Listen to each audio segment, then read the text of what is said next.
The content of this on-demand presentation is a production of Silvertech, intensely interactive, intelligently integrated, your full-service digital marketing strategists, online at www.silvertech.com. This is Search Engine Insights, the Relevancy Edition. I'm Mark Frechette. In this on-demand presentation, we'll be discussing search engine optimization as the art of proving your website's value to the search engines that are so valuable to your website. We'll be discussing keyword use, URL structure, inbound links, user location, and the other on and off-page search engine signals that are so important to your ranking. We'll discuss a few services, a few tips of the trade, and the best and worst practices for your online brand. And while this is an on-demand presentation, we'll also be answering your questions through Magic and Twitter at Silvertech and Facebook at facebook.com/Silvertech. Before we start discussing what works in search engine optimization, I'd like to discuss a little bit about why it works. Search engines like Google and Bing, their product is a relevant search match, meaning if a user types in pizza, they'll find the first 3, 4, 500 results highly relevant to what they were looking for, pages and websites about pizza. Now, for Google to say and for Bing to say that this is a relevant search result and for the user to agree, really these search engines have to look at the website and grade the website like a person.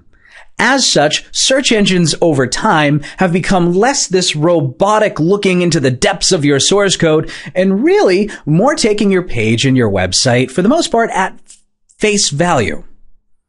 With that, there's a few on-site search optimization mantras that aren't likely to get outdated soon. So while tricks and tips may come and go, these 3 sayings are here to stay.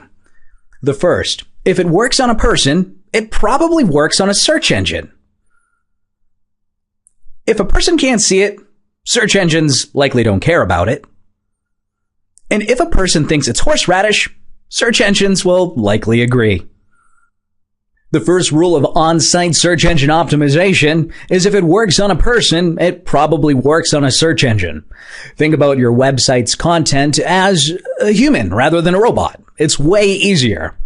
Looking through the copy of your website, do you have the keywords and content that would tell a person what your brand is all about, what this website and what this particular page is about?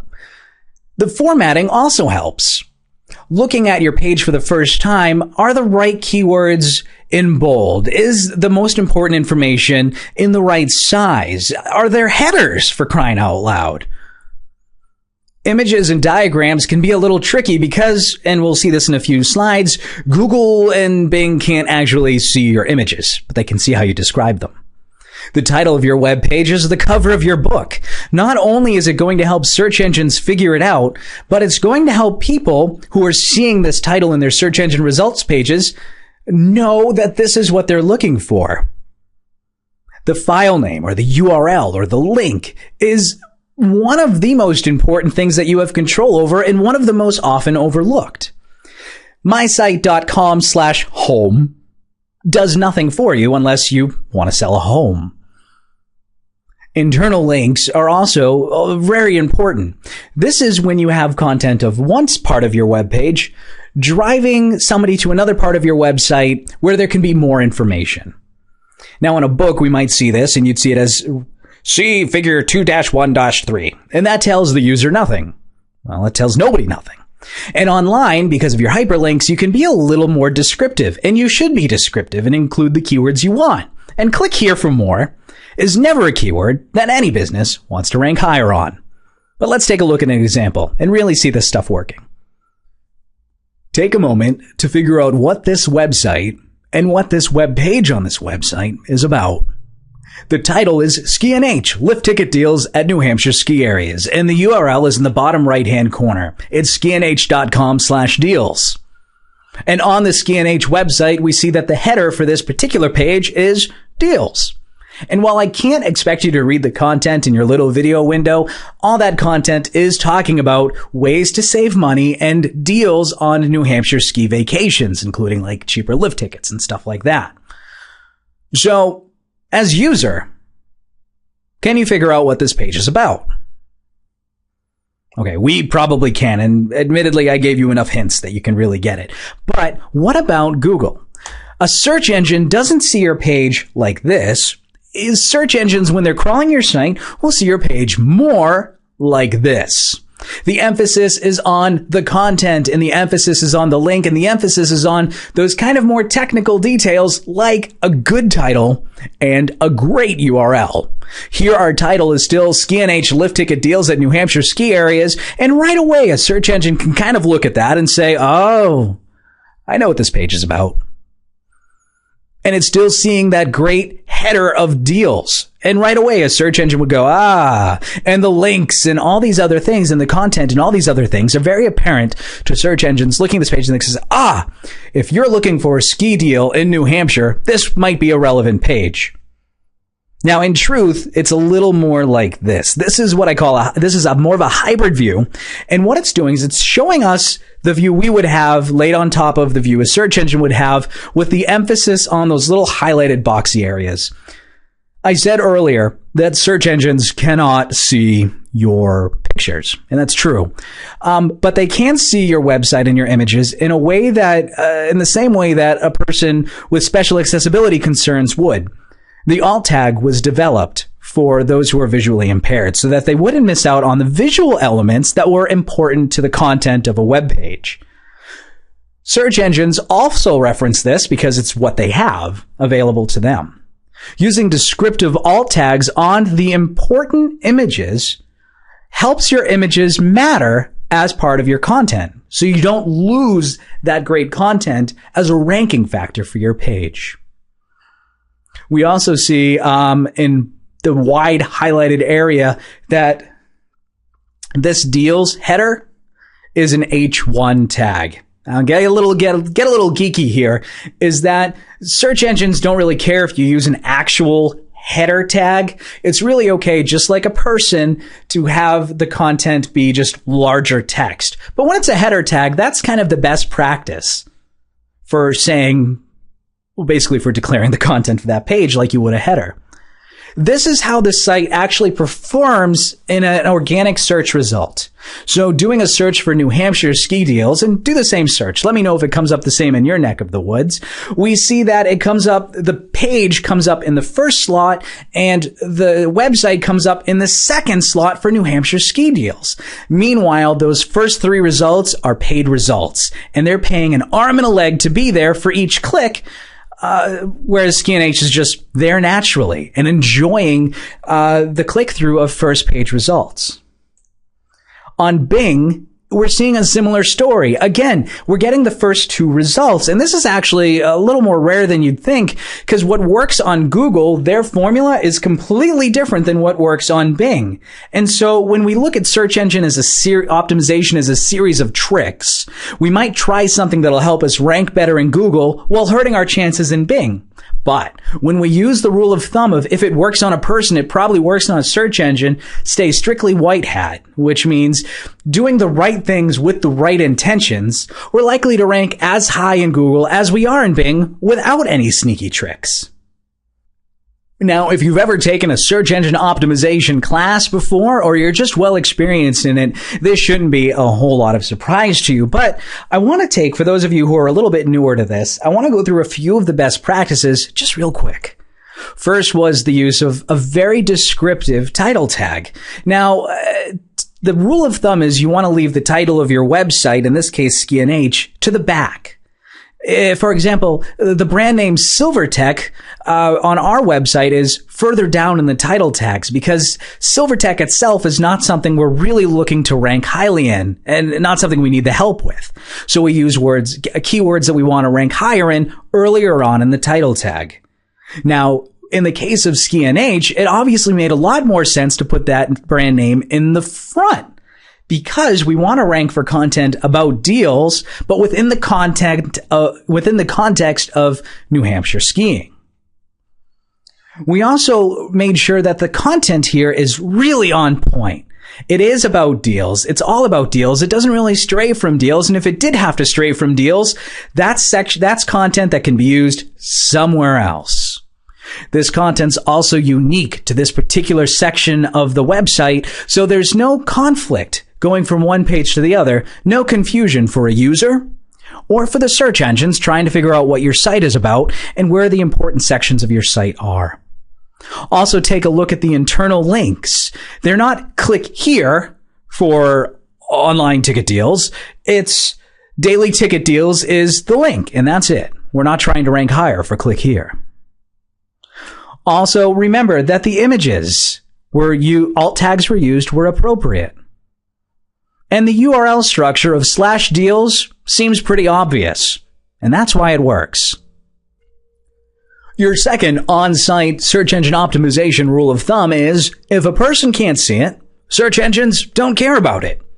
This includes depreciated meta tags and hidden keywords. This is the source code of your site. Well, not your site, that'd be pretty impressive, but of the site we just looked at.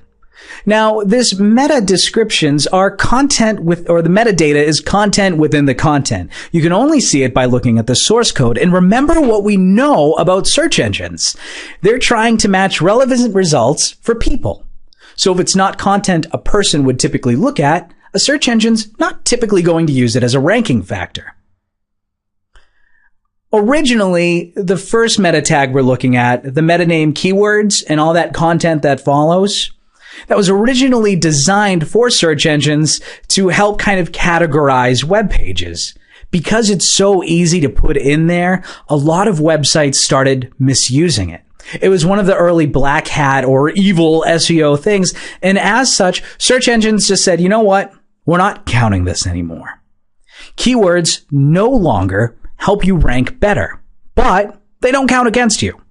And in certain scenarios and in certain ways, they can actually be a really nice thing to have. There are some search engines or search services, I guess would be better, that aren't widely used, that are more niche, that they might actually use the keywords still. And it's a great exercise to have the keywords picked out for the content you want to rank well in and include them in the source code, not because it's going to help you rank better, but because it might help you mentally keep your content on track. If there's a keyword in your list that you haven't found a use for in your content yet, you're probably not going to rank at all for that keyword. The second is the meta name description. This is the last part of that keyword tag we're looking at, of this meta tag we're looking at. And the content is ski NH, daily lift ticket deals at New Hampshire ski areas.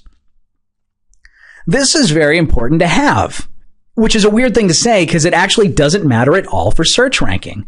A great description won't gain you an extra slot on the search results, but it will, under certain circumstances, show up on the search result. So as we're looking at here, in the search engine results pages, and this is from Google, it's actually using the description we've given it rather than content from the from the page. Typically, a search engine is going to want to use content from within the page. Google, under certain circumstances, and Bing, under even a wider variety of circumstances, will use this description tag. So don't think of it in terms of ranking, but it does help with the click-through.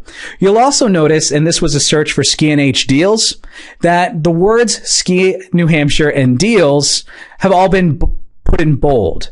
So when I'm searching and I'm going through my search results, they're nice and bold, and as such, I'm more likely to click on them. So it's not search engine optimization in the sense of ranking higher, but it is search engine optimization in the sense of making more of your placement in search results. The next is hidden keywords. Back in the late 90s and even a little bit in the early 2000s, this was the bread and butter of a lot of the sneakier ways of ranking higher. This was a search engine optimization trick, and it's still used way too often. Now, this is keyword stuffing or whatever, but it's a list of keywords that is not only complete and utter nonsense as a paragraph. Reading this, it makes absolutely no sense, but this is on the page itself. We've gone a step further and we've actually hidden it by putting it in a box of the same color. So the content itself is still there, but there's no way a user would see it. This is very, very bad. This will get you knocked down in rankings. In fact, if you rank number 1 and you do this, it might take you down to 2 or 3 or 4. This is right from Google's playbook, trying to deceive our web crawler by means of hidden text, deceptive cloaking, or doorway pages, compromise the quality of their results, and degrades the search experience for everyone. We think it's a bad thing. And that's a really good hint not to do it, is that Google's saying, But read into this a little bit more. The reason it's bad is because it degrades the search experience. And that's true for anything that degrades the search experience. Google and Bing are going to think it's bad because you're hurting their product quality. So anything that's a trick will likely be short-lived, which is why we operate instead off of these nice principles, these rules of thumb. You can't go too far astray following this mantra. But what if we're not trying to be sneaky about it? What if we take these keywords and put them right out in the open as part of the content of our website, part of the content of our webpage? And you see this all the time, or at least you used to more, where you would see just a list of keywords shoved somewhere into the footer or shoved somewhere in the content. And we call this keyword stuffing. And it's also kind of a bad thing, which goes against everything that we used to think about search engines. We'd say, this is more keywords. And if you don't use the keywords, then you can't rank for the keywords. So this is your opportunity to use them, but you're using them without any context, without any content. And you as a user looking at a paragraph, and I use the term loosely, looking at a paragraph like what you're looking at right here, you're likely to think that this is complete and utter bull. And search engines have been trained to kind of look at it like you, because if you got results consistently that you thought were kind of not quite relevant because they use tricks like this, you would switch to another search engine. So search engines want to match you with relevancy. Ergo, this kind of trick is very bad. How bad? Well, remember that last quote about affecting search engine quality? That bad. Which brings us to our next on-site search engine optimization rule of thumb. If a person thinks it's horseradish, search engines will likely agree. Now, what do we mean by this? We mean that stuffing or overstuffing keywords and keyword spamming are bad.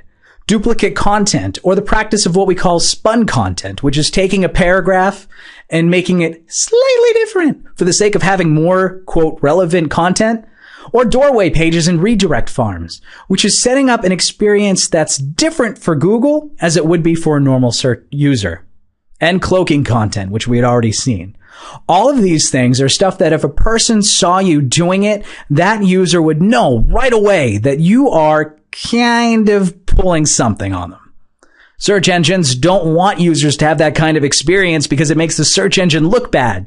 They will actually punish you for this kind of practice. Search engines will deduct and ban for poor practice, and they do it all the time. Search engine websites every day get a red flag from Google or Bing or similar. And because of these deductions or bans, these websites trying these little tricks that once were the way to go, or because they hadn't updated their site with one of the 600 changes that came that year that made that trick no longer work, these pages now experience significantly lower ranking on their top keywords, or complete removal from the search engine results altogether. And relisting and recovery of your prior ranking might not always be possible. So having looked at what works and what doesn't work and a few ways to get yourself in trouble, I thought before we move on, it might be nice to go over a quick search engine optimization cheat sheet, the kind of boiled down version of everything we've just learned in a way that you can take out your pen and paper now and take some quick notes. And if I go too fast, you've got a pause button. That's what's great about on demand.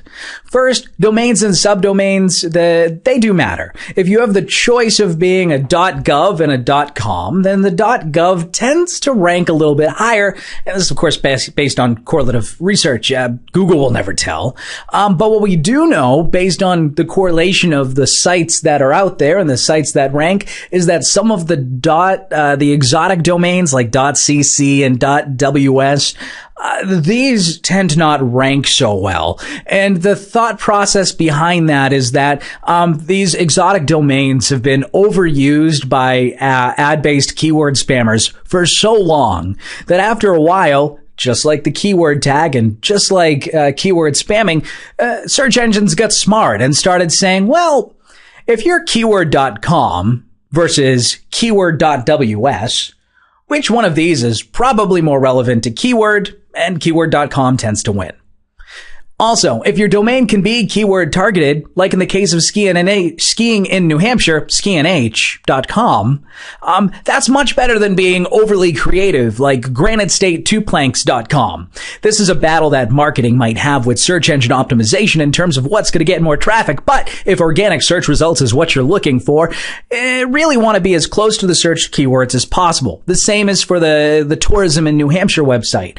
Visiting.gov is probably a better fit than ibreakforbrownleaves.com. Now, if you've ever visited New Hampshire, you know both would probably be pretty applicable, but visiting.gov is more likely to be searched for, and search engines tend to not understand the idiosyncrasies of these horrible, horrible puns. Shorter is also better. If you can help it, try to go for no more than 15 characters in your domain, your main.com, silvertech.com, for example, or yoursite.com. Avoid hyphens. Like the exotic domains, hyphens tend to be overused by keyword spammers, and as such, search engines seem to have gotten wiser, and websites using hyphens seem to be ranking a little lower than their unhyphenated competition. And also, subfolders are better than subdomains. And this is getting a little geeky, but a subdomain would be blog.mysite.com, whereas a folder would be mysite.com/blog. Now, both are great ways to get keywords in, but what happens is when you have so many subdomains, they tend to stack. So if you have blog.mysite and shoes.mysite and dresses.mysite and oranges and apples.mysite, after a while, search engines will stop treating these subdomains like a greater part of your site and more like individual sites. So you find yourself trying to build up multiple silos at once, whereas if you had just used a folder, like mysite.com/blog/whatever, the search engines will see it as one continuous site. Also want to take a look at the file name. And this goes back to what we were just talking about with the subfolders. Descriptive and keyword relevant will always be the way to go. So skianh.com/deals, part of the reason that did so well was because in searching for ski New Hampshire deals was because, well, look at the URL. It's ski New Hampshire deals. And a search engine and a human would both see that as a pretty good hint. You also want to be URL-friendly formatting. So no underscores, spaces, or special characters. Even though some servers will let you have a space or a special character in there or an underscore for sure, you want to avoid it if at all possible because search engines will get a little, and people look at that as pretty wonky. Hyphens are okay. I know I just said they're not. As a domain, they're overused. But if you need to use hyphens to make it a little bit more readable for people, and we've seen what happens when you don't put spaces between certain words, and that's a lot of humor sometimes. It's good to put hyphens. It's okay to put hyphens in your URLs and in your longer links. And dynamic URLs, and this is really common with e-commerce platforms, those need to be search engine optimized as well. So store.mysite.com/store.php, aside from being on PHP, product is equal to 3000. Product number 3000 means as much to me as a user as it does to Google. I have no idea what product 3000 is. I can't read barcodes either. But /small appliances /coffee makers. Now I know what this content might be about. And if it works on a human, remember, search engines probably dig it too.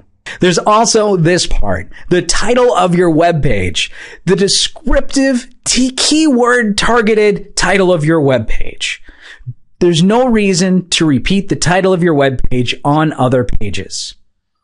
There's not. You don't have the same content on multiple pages. Why would you have the same title for multiple pages? Your title should always be unique. It's okay to have the same structure. If it's always description or descriptive keyword set hyphen your brand, that's fine. But don't make your titles compete with each other for search ranking within your own page. The most important keywords and phrases, if you're going long tail, should always be earlier on and as early on in your web page's title as possible, site-wide, and keep it 70 characters or less. Yes, Google and Bing will index something longer, but a user won't ever see it. In fact, in modern browsers, the users really only get to see the top 20 characters because it's such a small little browser window that we have for titles. In search engine result pages, we'll only see the first 70 before it starts getting truncated. So remember the human factors. Be human friendly for not only visibility, but for compelling web searchers. Make the title not a list of keywords, but something compelling to click on. This is still the headline of your article. This is still what users are going to see when they're searching for your content, and it's still super important that people are motivated to click on it. This is some great data, and this is from SEOmoz.org, and I have to give them a shout out because they do some amazingly detailed levels of research in terms of what's working right now on specifically Google. And so what we're seeing here is the importance of query in the title, meaning where not only is the keyword in the title, over thousands and thousands of searches and thousands of keywords, but how early on in the title is it? So we see the highest point, the most weight of a search is if the keyword somebody searched for is the first word of the title. And it goes all the way down to if it's the 10th word of the title, it's almost like why even bother? There's also the content, the copy. We talked about this earlier on, that you need to use the desired keywords and their synonyms in the content.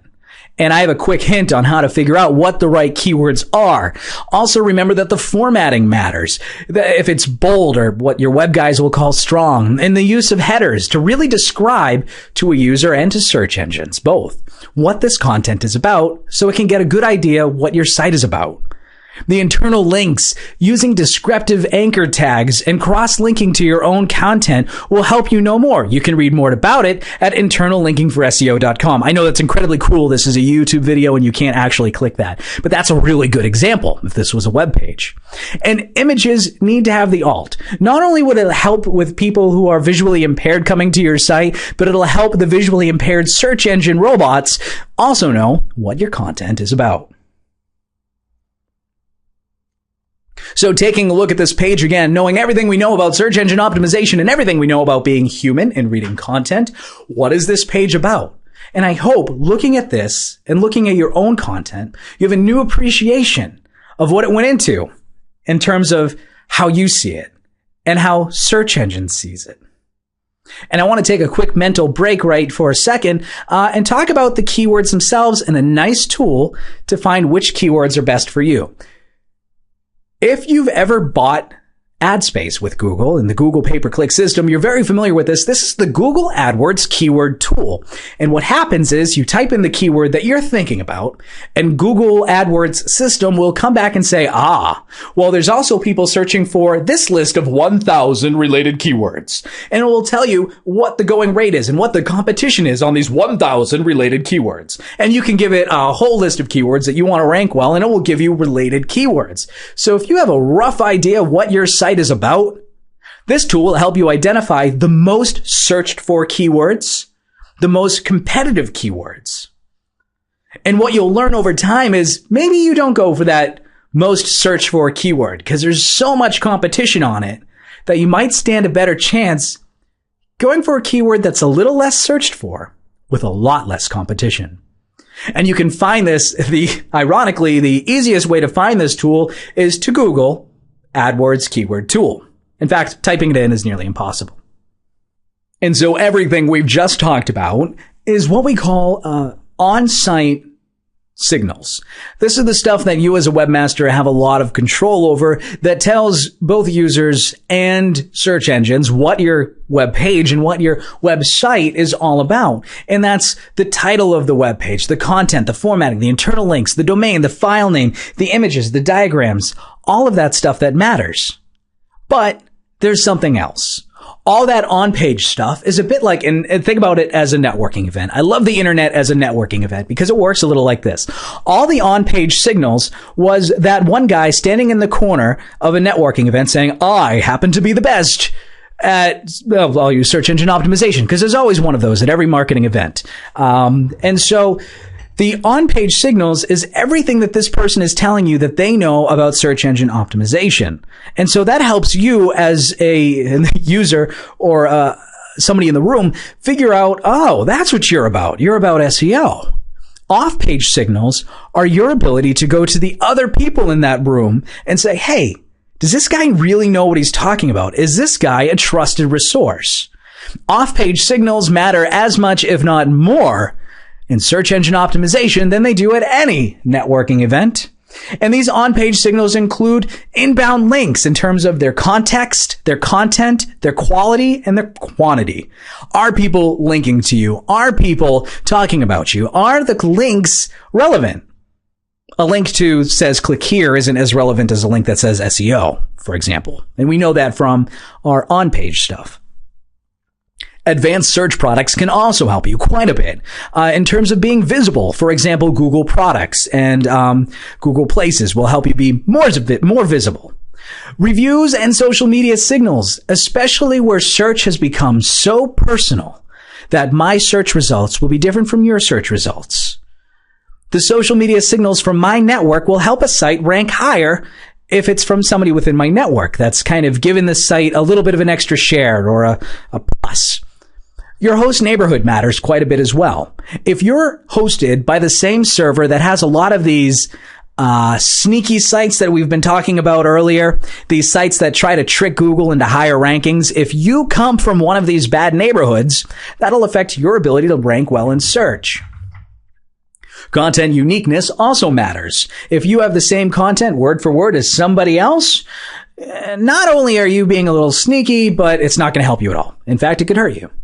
Geographic location matters enormously, especially for geography-specific searches like pizza. If I'm searching for pizza, the relevant content is going to be pizza places near me. So I'm more likely to see local pizzerias than I am a pizza in California if I'm searching from Manchester, New Hampshire. How much do these off-page signals matter? Quite a bit. In fact, more than half. Everything we've talked about in terms of on-page and collectively in terms of on-site signals don't make up nearly as much as these off-site signals. And a lot of these on-site signals here include things like, domain age, stuff that we haven't even talked about because you don't have control over it. These off-site signals matter even more, the most important of which tends to be those inbound links. Knowing the importance of inbound links, there's a lot of services out there to buy links. Remember what Google said earlier about anything that can negatively affect search results? All right. Now, while your site may actually be relevant to the search query, there's a lot of people out there that are willing to cheat it by buying links. As such, bought links are universally a pretty bad thing. JCPenney, and I can't blame JCPenney. When I talk about JCPenney in this case, I'm talking about their search engine optimization company at the time, which is no longer somebody they work with, said, okay, search engine optimization matters, inbound links matter. I'm going to go ahead and buy JCPenney all the links they could possibly want. And what happened is one day, jcpenney.com earned a ton of highly descriptive links. Links that were like sweaters, and the sweaters was underlined, and the sweaters was a link, and the sweaters would go to JCPenney's website. Not necessarily to sweaters. But these thousands and thousands of inbound links that came so quickly that it was cause for some concern came from sites that didn't really make sense. A site in the UK about landscaping had absolutely no business talking about a sweater. And in fact, if you look at this site, it's nothing but links and spun content. With these thousands and thousands and thousands of links, they did manage to achieve the #1 slot on search terms that were highly competitive at the time, like, for example, sweaters. But what happened is, because of the scenario under which it happened, there was too much velocity. The links came from strange sources. Their victory was short-lived. In fact, within an hour or so, they started dropping rank. The link scheme would be exposed later by the New York Times, at which point Google would admit that it had flagged something on their system to the point where manual action was also taken. And in fact, they were lucky not to get blacklisted. They did get red flagged. And what that meant was, over time, not only did JCPenney not rank number one for the slots they had paid so much money for, but they started to rank even lower in some cases than they had started. Something like that can be nearly impossible for a site to come out of. In fact, more often than not, this kind of practice can get you blacklisted, which means even if I search for you by name, I won't see you in a search result. So there are some good ways to build links. And a lot of these come from a school of thought called inbound marketing. And Google it. There's some great books out there. Blog content for your site is wonderful. Having a blog, if you can pull it off, is fantastic because it lets you get some good quality keywords, some good quality content. And if it's good enough to be shared, people will often share it.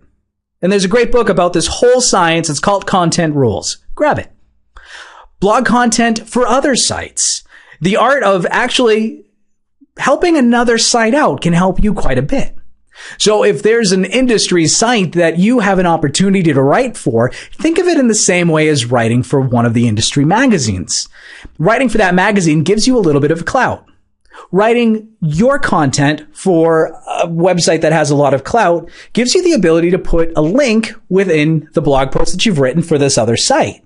And that link comes back to you, so you get all the link love from this other site. And if you do it right, even a little bit of their traffic. Blogger outreach and promotions are huge for B2C. This is where you see a review on somebody's personal blog or a particular review blog for a product. Typically, this is something that your PR firm or your full-service digital marketing agency will help you out with, connecting your products with the people who might be willing to write about your products. And blog contents for other sites referencing your content, or what we call link bait. Offer something that is so special, it has to be shared. A lot of times, these infographics are huge, and people will write about infographics like crazy. Or just really useful online tools, often calculators, and things like that are pretty easy to develop. News and press releases can help quite a bit as well.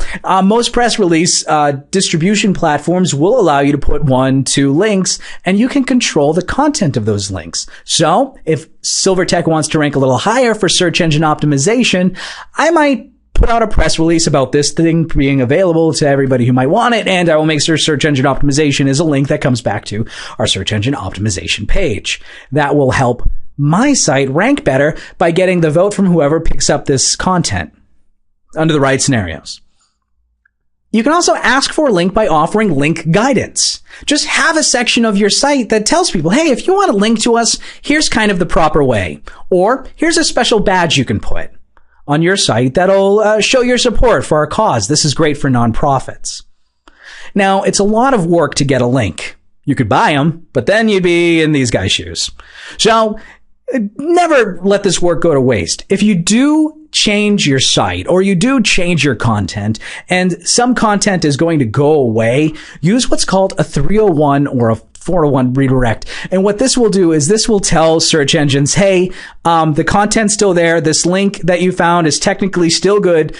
Just the content's moved over here. And this kind of redirect will let you keep the clout that comes from that site. Whereas if you broke the link, that link would no longer count. Now, if you are going to be writing as part of your link building strategy, whether it's to get links from your site for writing fantastic content or to write search engine optimized content for somebody else, there's a great online resource called inboundwriter.com. They have no idea I'm doing this. I hope they don't mind. I'm sure they won't. Inboundwriter.com is free for up to 9 articles a month. And then after that, it's like $20 and it's perfect for blogging. As you can see here, you just throw in your content, a couple of keywords you want to rank for, and it'll give you these handy little tips and charts and stuff like that says, hey, Mark, you wanted to rank really high for digital marketing agency, but you've only managed to use it once in this entire article. You might want to look for an excuse to use it again. So it'll give you live suggestions and feedback just like an editor. That being said, it always helps to have an editor. Now, there's also outbound placement building techniques. This is outbound search marketing. This is often stuff you'll end up paying for one way or another. One great example, this one's actually free, is Google Place pages or Bing Places or Bing locations. Any opportunity to officially register your website and your business with a search engine should never be passed up. In this case, it's great for if you're a local business especially, because it'll also take all your reviews and everything else and bring it into one place. In fact, if you're a local business, you probably already have a Google Place page made for you. Find it and you can claim it using your own telephone number and build it out from there with the applicable keywords, and that's a whole field in itself. There's also Google and Bing webmaster tools, and while these won't help you build your site up, they will help you troubleshoot your sitemap, for example, or get notified if Google and Bing, depending on which webmaster tool you're using, if they have a hard time searching your content and indexing your content. This is kind of your alarm window for search engine. It'll also, this is useful, tell you when search engines are even crawling your site, so that you know, okay, if I update my site now, probably won't have an effect for a next day. There's also search engine pay-per-click. This is fantastic because the sad truth is not everybody can rank in the first 10 results. In fact, that's pretty literal, right? Nobody's surprised by this. So your ability to rank in the first 10 results for every keyword you would think it works for you is pretty unlikely, and there isn't a brand in existence that can do it. So that's where pay-per-click comes in. Google AdWords and Bing's pay-per-click model both offer you the ability to bid on the keywords you want most and to have your content and links show up. This is a great way to offset your growing search engine optimization efforts on page and off page, and to really get in there on some very highly competitive keywords, just always making sure you keep a close eye on how much you're bidding and how much you're paying for the traffic, and making sure that you're getting the right profit back, because it's silly if it's not making you any money. So today we've talked about search engine optimization in terms of on-page signals like keyword use and URL structure, and off-page use, like off-page signals like inbound links and user location. I've shared a few of my favorite tools like the keyword tool and your keyword writing tool, Inbound Writer. We've also discussed some of the best practices in terms of how you can set up your web page and your website, and some of the worst practices like buying links. Now it's your turn. We'll answer your questions online. Just ask us on Twitter at Silvertech and on Facebook at facebook.com/Silvertech. You can also take a look at our blog at blog.silvertech.com and sign up for our monthly marketing insights so that you never miss out on the content we generate. And more importantly, thank you for your time, and we hope this finds you well.